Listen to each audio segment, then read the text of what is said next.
குருவே சரணம். போன வாரம் அந்த நெல்லெல்லாம் எடுத்து கடைசியில் அதிலேருந்து ஒரு அரைப்படி நெல் கூட கிடைக்கல. அதுதான் எனக்கு கிடைச்ச எக்ஸ்பீரியன்ஸு.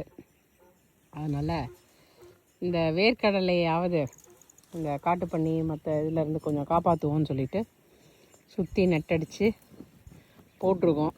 சும்மா வீட்டுக்கு சாப்பிட்றதுக்காகவாது கொஞ்சம் இருக்கட்டுமே அப்படின்னுட்டு. அதனால் இதுவும் ஆயிடுச்சு, ஒரு 1.5 மாதத்துக்கு மேலே ஆயிடுச்சு. இன்னொரு 1 மந்தில் எடுத்துடலான்னு நினைக்கிறேன். இதில் இருந்தால் ஏதாவது கொஞ்சம் நமக்கு ஹார்வெஸ்ட் பண்ண முடியும் அப்படின்னு நம்புகிறேன். நடுவில் கொஞ்சம் சிறுகீரை போட்டு வாரம் கொஞ்சம் வீட்டுக்கு எடுத்துகிட்டு போகிறேன். அவ்வளவுதான். அதனால் இயற்கை விவசாயம் நல்லது தான்.